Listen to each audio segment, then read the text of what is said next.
Pemirsa, kita sudah sampai di segmen terakhir. Kita lanjutkan dialog kita ke Pak Aswi. Kita sudah berbincang tadi sedikit pas jeda ya.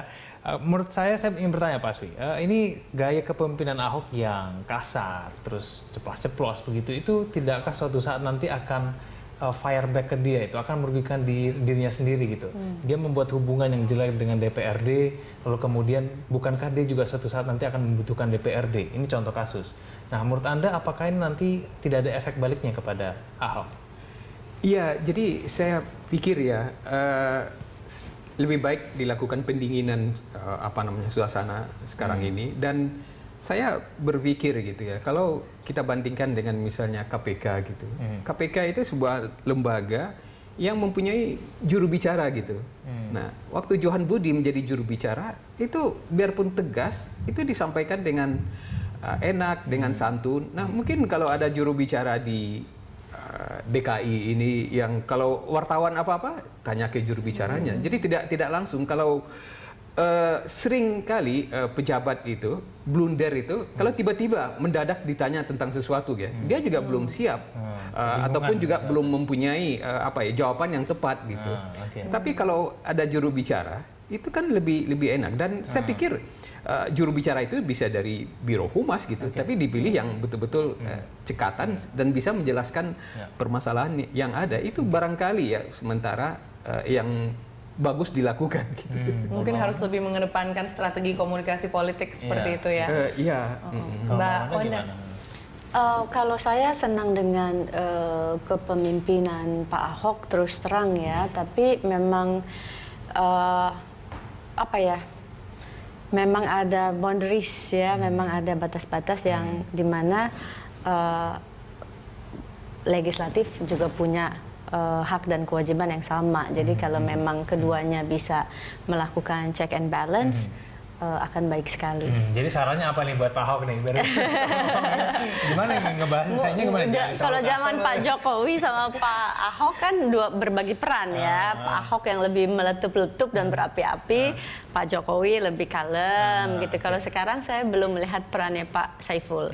Kita menunggu peran Pak Saiful Jarod ini. Iya. Mbak Wanda, saya ingin tanya, ini kan gubernur terpilih karena diusung sejumlah partai ya. Kita juga masih ingat dulu Pak Ahok diusung 2 partai, kemudian dia mengundurkan diri dari keanggotaannya di partai tersebut, dan sekarang terlihat dia seperti tidak ada yang mendukung di parlemen. Maka dari itu semua menandatangani hak angket terhadapnya. Tapi sekarang kita lihat juga pelan-pelan banyak yang mencabut haknya seperti itu. Jadi sebenarnya sebagai anggota DPRD pada saat Anda duduk dulu menjabat, tunduknya terhadap apa sih? Ini konstelasi politik, tunduknya terhadap atau kepentingan rakyat gitu. Ketika udah duduk dan terpilih, baik eksekutif maupun legislatif, mestinya udah melepaskan lagi kepentingan-kepentingan kelompok yang ada. Kalau yakin bahwa hak angket itu untuk rakyat, lakukan. Dan sebaliknya, kalau hak angket itu dilakukan ternyata hanya pesanan dari partai, jangan lakukan gitu. Karena kita sebagai anggota DPRD DKI, aspirasi rakyat yang utama, apalagi sekarang one man one vote kan.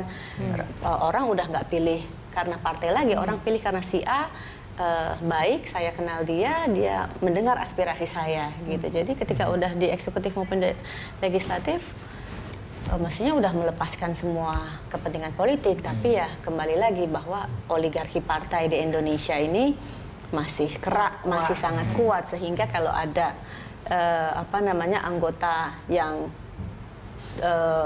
mengemukakan pendapat atau melakukan langkah yang tidak sesuai dengan arahan partai, dipecat, di-PAW.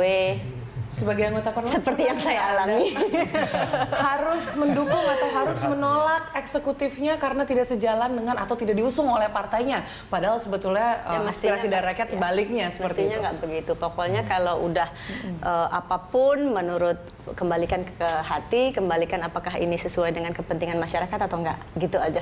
Kalau saya sih sesimpel itu aja. Oke, baik. Pak Aswi, untuk mengakhiri dialog kita, menurut Anda bagaimana nih? Apa yang harus dilakukan Ahok ke depannya ini? Saran Anda untuk Pak Ahok seperti apa? Ya, saya kira Ahok harus melanjutkan ya kepemimpinannya dengan substansi yang sama, dengan ketegasan yang sama, tetapi mungkin dengan memperbaiki gayanya. Gitu. Oke, baik. Kita tunggu nanti bagaimana tindakan Ahok selanjutnya nih. Kira-kira akan seperti apa? Ini APBD akan terbuka, transparan seperti apa? Dan semoga kita juga bisa melihat hasil transparansi itu ya. Baik, terima kasih Pak Aswi dan juga Mbak Wanda. Terima kasih sudah hadir bersama kami. Ya.